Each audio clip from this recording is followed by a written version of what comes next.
Between 1969 and 1978, in the slow, sun-baked hollows of Cumberland County, North Carolina, 6 people died with the same private violence. They collapsed into racking stomach pain, bent double with nausea, and within days were gone, vomiting, convulsing, and slipping away as if life itself had been siphoned out. The explanations that floated through those towns were ordinary and soothing. Heart failure, gastroenteritis, tragic accident, familiar causes for familiar losses. They fit the map of rural grief, so nobody thought to ask harder questions. Not when the hand that smoothed a fevered brow belonged to a soft-spoken, church-going grandmother named Velma Barfield, who arrived at bedsides with a hymn and a whispered prayer. She was always nearby when the worst happened, ready with a basin, a bowl of broth, a quiet apology for what fate had dealt. She volunteered at church, sat in the same pews, taught Sunday school. In a place where faith and neighborliness braided into a kind of armor, the idea of a beloved caregiver as orchestrator of death was unthinkable. Trust was currency. A grandmother's embrace was legally binding. That trust let evil move like a shadow across the room. Velma, born Margie Velma Bullard on October 29, 1932, in nearby Eastover, South Carolina, but raised just over the line in Fayetteville, grew up the second child and oldest daughter in a family of 9. Their life was a ledger of hard work, tobacco and cotton fields, prayer, chores before school, the small, steady mercies of livestock and harvest. The Bullard household was Pentecostal and governed by strict rules. Church every time the doors were open, prayers like punctuation, a moral certainty that baked into the children's bones. There was no shame in poverty. There was only the practical fact of it. They had no running water, few comforts. When nature called, they walked out to the woods behind the house, an ordinary detail of rural existence that becomes, in memory, a kind of weather. Teachers remembered Velma as quiet and bright, an eager reader and a kind helper in class. In school, she performed above expectation, and in adolescence she discovered basketball, a surprised little joy that offered a few hours of escape from the constant demands at home. But when her mother Lily gave birth to twins, the brief taste of independence was parceled away. Velma, oldest daughter, was tasked with more housework, more care, asked to set aside the team for the family's needs. The disappointment of that loss gathered in her like cold water.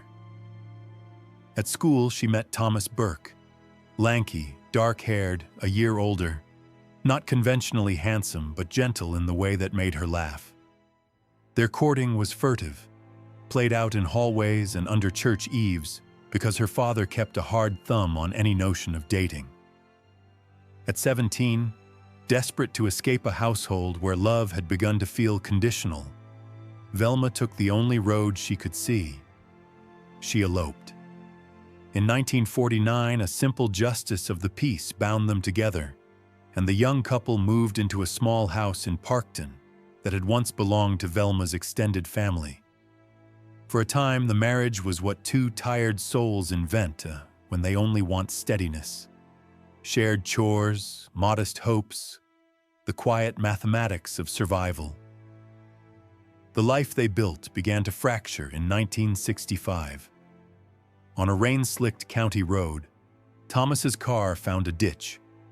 He survived, but the crash left him with a concussion and a scatter of injuries that would not heal. At first, he returned to work at the textile mill, trying to be the man he had been. But the headaches came back in waves that left him knotted with pain, and the dizziness made steady employment impossible.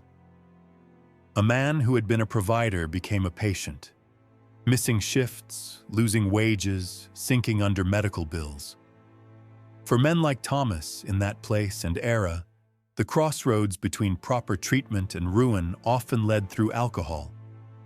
A beer to take the edge off became a habit, then a dependency. For Velma, raised in a faith that named drinking sin, his descent was both personal betrayal and existential threat. She began policing him, searching for bottles, pouring discovered liquor down sinks, making the children into watchdogs. Where once a marriage had been a refuge, it became a battleground. Thomas felt humiliated and betrayed. Velma felt abandoned and cornered. The final rupture came when Velma arranged for Thomas to be committed to Dorothea Dix Hospital in Raleigh for treatment of his alcoholism. The decision, forced and public, shattered whatever fragile trust remained. He returned sober, but he was a new man, bitter, distant, blaming her for the humiliation. Velma, who had taken a job at a local mill to support the family while he was gone, began leaning on prescribed tranquilizers to bear the strain. Valium, given to help her sleep, became a reliance she could not afford emotionally or financially. On the night of April 4th, 1969, that tangle of small cruelties and resentments produced a calamity that reshaped everything. Thomas had been drinking, not stuporous, but impaired. Velma, saying she had errands that could not wait, left the house with the children, an act neighbors would later remember as odd and out of character, an errand under moonlight that made no practical sense. She was, witnesses said later, agitated in the days before, as if pacing the edge of a decision. When they returned, flames had already taken the house. The Parkton Volunteer Fire Department ran hoses, pulled at smoldering beams, tried to wrestle a roof from the hungry fire. Thomas was found in the bedroom where the blaze had begun, his death attributed by the medical examiner to smoke inhalation. The coroner's report, the small bureaucratic voice of reason, concluded he had fallen asleep with a cigarette, a tragically common cause of rural house fires then. Velma wailed at the scene. She had to be held back from rushing into the inferno. Her grief was public and total. The widow cradling 2 children, palms raw from blessing and from work. The town rallied around her as towns do. At the funeral at Parkton Baptist Church, those days all the roles fit. Condolence, casseroles, the same hymns sung by the same neighbors who had known Thomas since boyhood. Velma moved through the ritual with a practiced dignity, speaking of his troubles and thanking the community for their support. But small inconsistencies accumulated like dust. Neighbors remembered items removed from the house in the days before the fire. Photographs, documents, a few pieces of jewelry she said she had been cleaning or repairing. The timing of her errands, leaving Thomas alone, intoxicated, struck some as unsettlingly convenient. Then, 3 months after the fire, the empty lot where the house had burned smoldered again. A second conflagration, smaller, but enough to trigger an insurance investigation. In the end, Velma received a payout sizable enough to change the arithmetic of her life. Life insurance, community donations organized by the church, and the insurance settlement put cash into her hands for the first time in a long while. In those weeks of widowhood, she stepped from need into relative comfort. What the town could not know was that in the ash and the papers she had rescued, something shifted. The ease with which a tragedy could be explained, the sympathy it demanded, and the money it produced became a lesson. Solving problems with disaster, she learned, could be efficient and, perversely, profitable. In the smolder of Parkton, a method had been tried and found effective. The sweet-faced woman who had lit candles at funerals had glimpsed a terrible utility in grief. She had tasted blood, not only in loss, but in the way loss could be shaped and turned to her advantage. And the appetite for that power, once aroused, would not easily be satisfied. The newfound confidence of widowhood did not become caution, it became curriculum.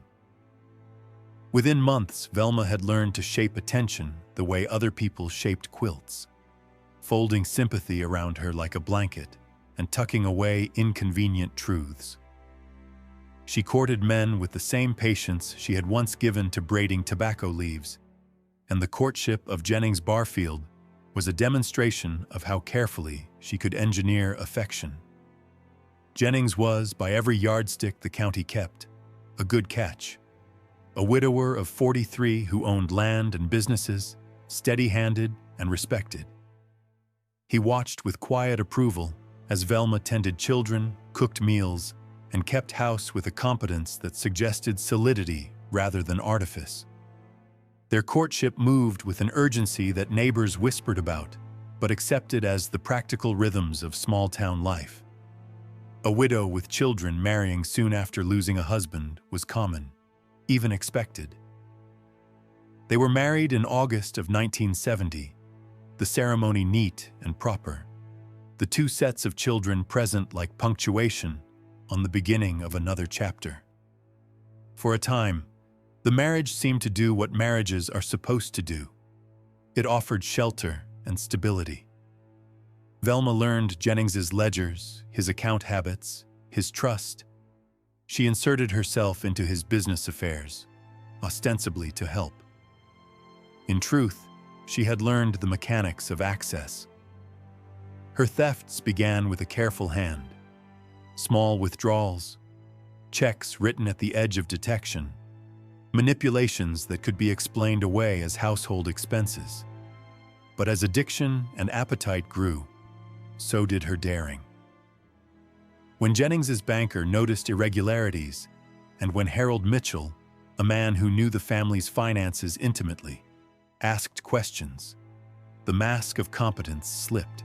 The confrontation that followed was not a melodramatic scene so much as the inevitable crack in a glass that had been under pressure. Jennings demanded an accounting. He threatened legal action. He spoke of divorce and lawyers, of cutting off a woman he had trusted. For Velma, the possibility of exposure was existential. She had tasted the ease of the insurance payout, the quick arithmetic of death that solved debts and gathered sympathy. Divorce threatened not only exposure of theft, but also the erosion of a financial future she had already begun to count on.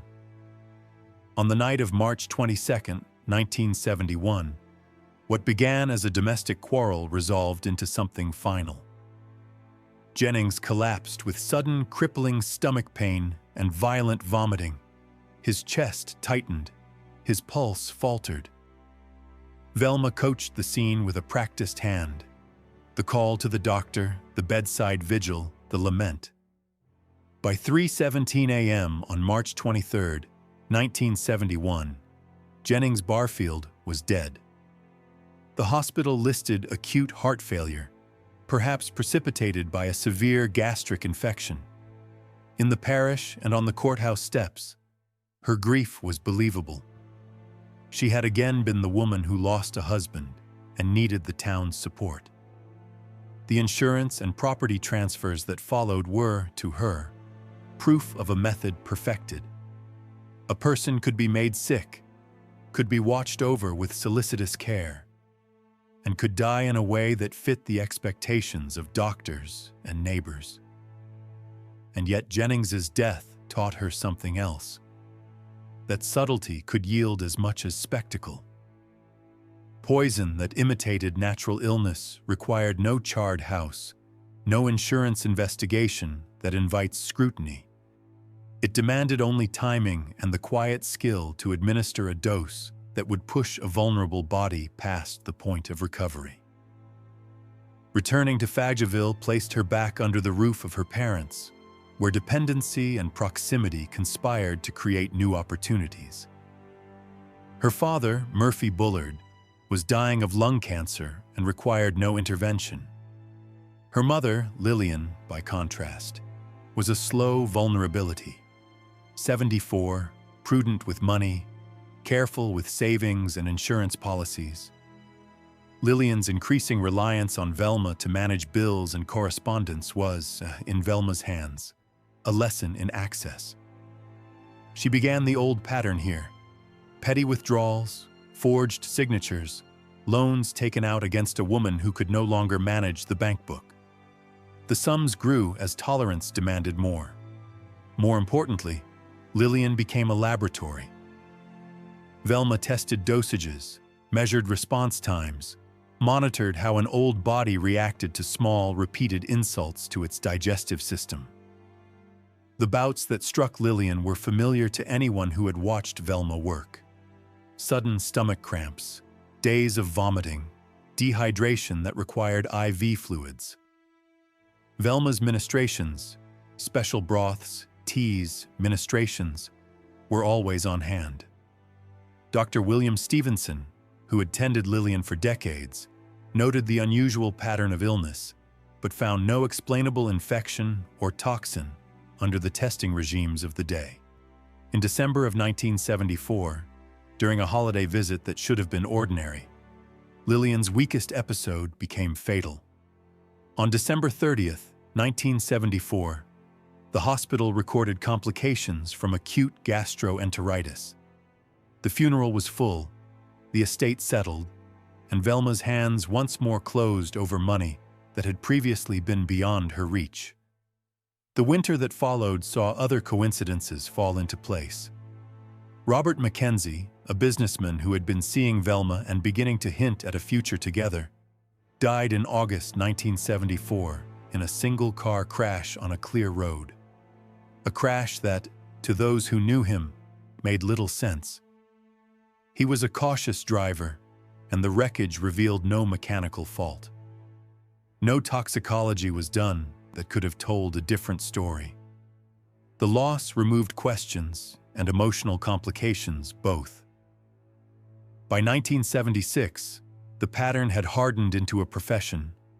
She took work as a home health aide, and the Edwards household in Lumberton, Montgomery, 94, and Dolly, 84, welcomed her. The couple had means and little oversight. They had money, and they had limited family involvement. Velma moved into their confidence with the practiced tenderness of someone who knew which gestures would be read as saintly rather than strategic. She had keys, access to accounts, permission to pay bills. She watched their signatures, learned the cadence of their finances, and began her familiar thefts. Montgomery died on January 29, 1977, of causes that fit the life expectancy charts. Dolly, expected to need care after her husband's passing, became an inconvenience when she started asking questions about missing funds. On March 1, 1977, Dolly suffered a rapid, devastating illness. The now too familiar stomach cramps, violent vomiting, dehydration, and a swift decline into death. Again, Velma's presence at the bedside turned community grief into confirmation of her devotion. For the family, the pain was overwhelming. For her, it was a resolution. The theft would not be discovered. From the Edwards house, she moved with the same quiet efficiency to the Lees. John Henry Lee, 80 and proud, and his wife Record, who had broken a leg, needed help with daily tasks. The Lees were cautious about outsiders, but the Edwards recommendation carried weight. Velma stepped into the role of indispensable caregiver, overseeing medications and bills.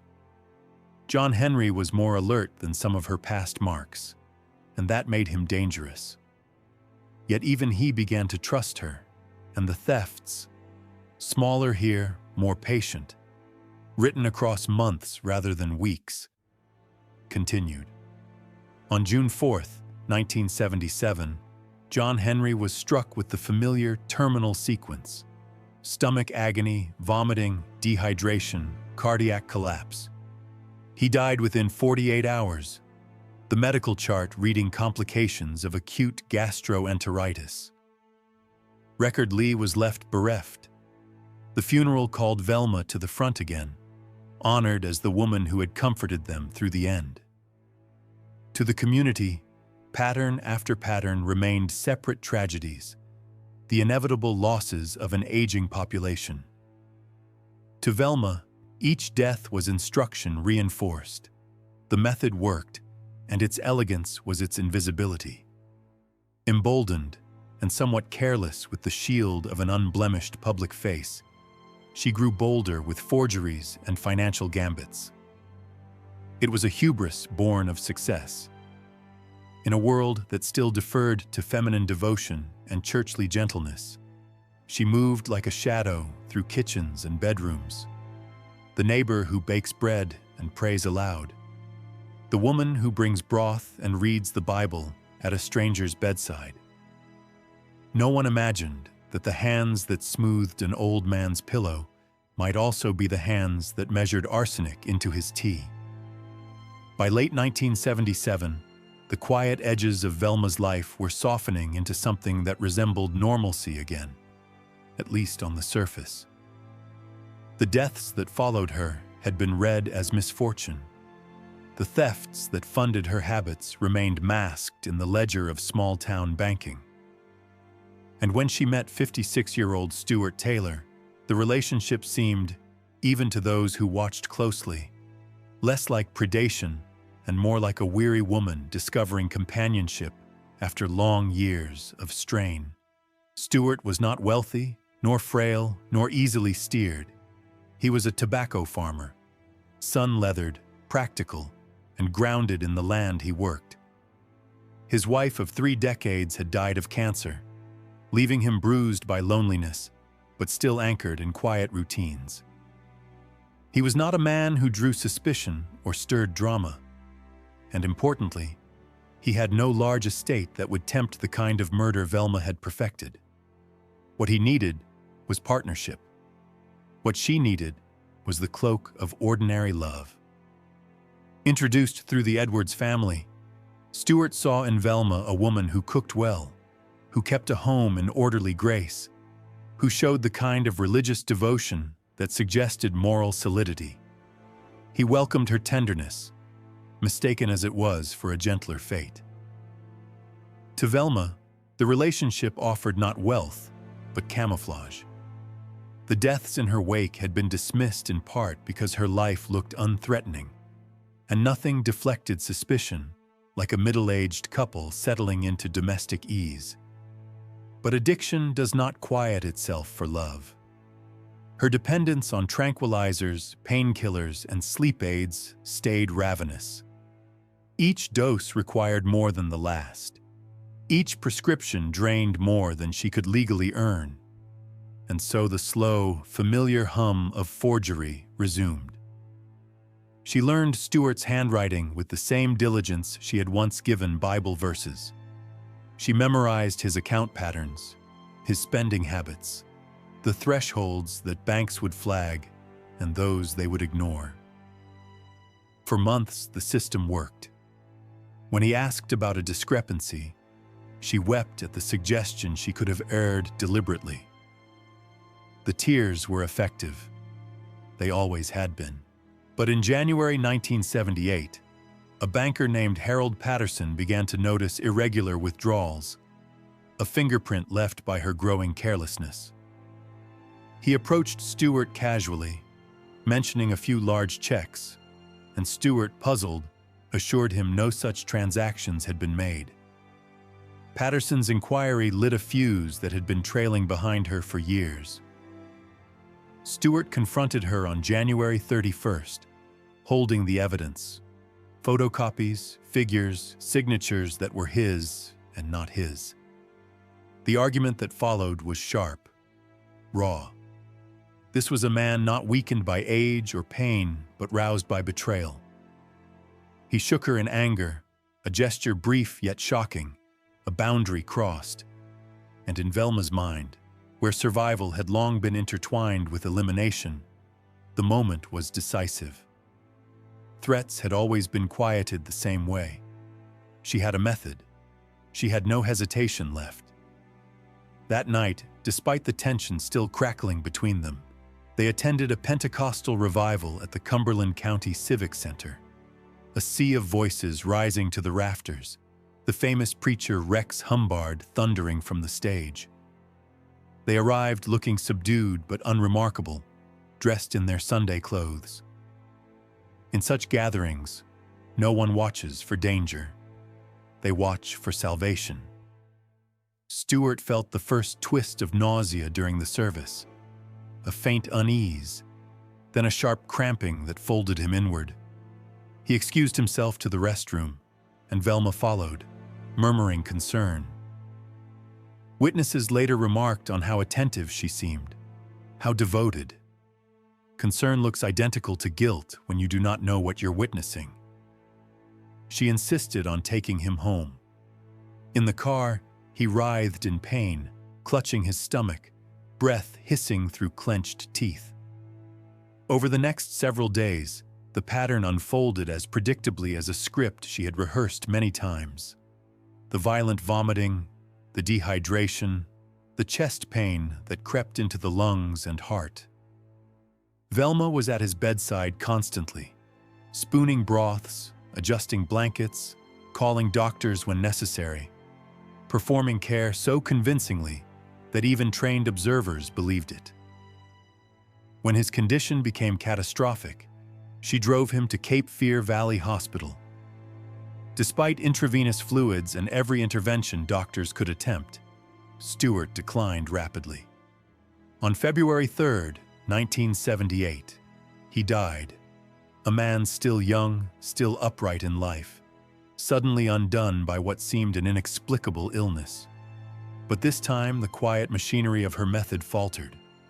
A man in his 50s does not die of gastroenteritis without raising questions. His family, already unsettled by the discovery of Velma's theft, refused easy explanations. They demanded an autopsy. In that decision, a simple insistence on answers, her long invisibility began to unravel. When toxicologists uncovered lethal concentrations of arsenic in his tissues, the gentle facade that she wore like a shawl cracked open. Investigators began tracing backward through the years, through funerals and condolences and casseroles. And then came the phone call that changed everything. Velma's own sister, her voice trembling, telling police she feared something far darker had been unfolding around them. That she believed Stewart was not the first. The arrest on March 28, 1978 split the world of Cumberland and Robeson counties down invisible seams. Every family that had prayed with Velma, eaten at her table, or relied on her for care, felt the same cold question bloom in their minds. How had we not seen? In interrogation rooms, faced with evidence she could not outpray or outmaneuver, Velma began to talk. Her confessions were clinical, almost unbearably calm. She described the doses, the timing, the calculations.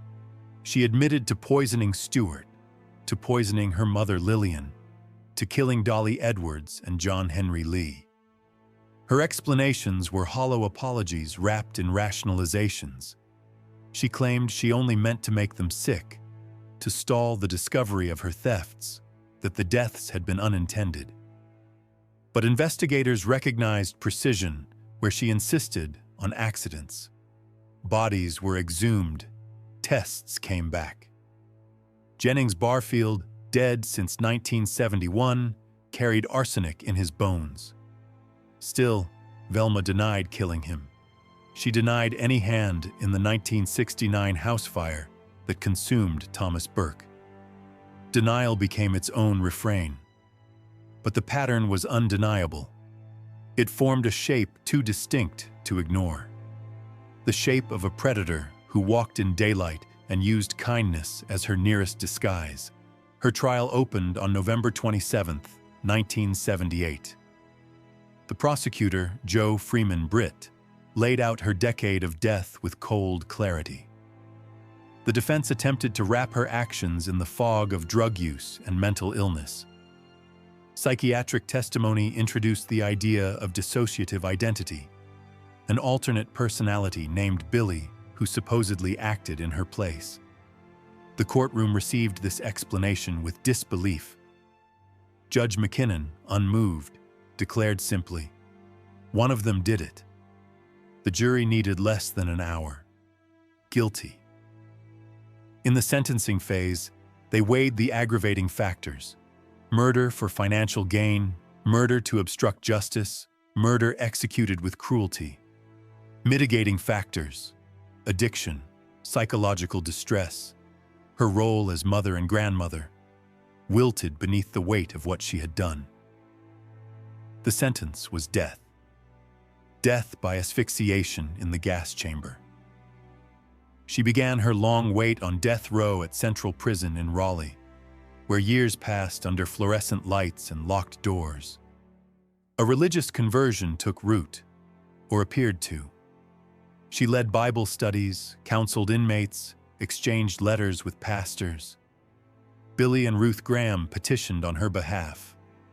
Thousands wrote to Governor Jim Hunt, asking for mercy. But mercy could not eclipse the pattern of her crimes. Families of her victims spoke firmly against clemency. Governor Hunt denied the petitions. Velma resigned at last, instructed her attorneys to cease all remaining appeals. On November 2, 1984, at 2:15 in the morning, Velma Barfield became the first woman executed by lethal injection in the United States. Her final words were an apology, muted, brief, almost childlike in their simplicity. Her last meal, cheese doodles and Coca-Cola, struck many as disturbingly gentle, as if the mask she had worn for so long had fused to her in the end. She was buried beside her first husband, Thomas Burke, the man whose burning house had been the first spark in a decade-long trail of death. Her story left a hollow in the world she moved through. It revealed fractures in systems meant to protect the vulnerable, medical oversight too casual, investigations too trusting, a community too ready to believe that grandmotherly piety and harm could never coexist. And in that rupture came a sobering truth. The most dangerous monsters are often the ones who learn how to read a room, mirror its expectations, and reflect back exactly the face it wants to see. Behind the gentle voice, the folded hands, the prayer whispered at bedside, Velma had been studying everyone, learning what they feared, what they trusted, and what they would never suspect. Even now, long after her execution, the question lingers like a draft in an old farmhouse. Was everything discovered? Or did other deaths, quiet, mourned, unquestioned, slip through the cracks of time? Stories like this remind us that darkness does not always enter violently. Sometimes it arrives smiling, bearing a casserole, and offering to help with the bills.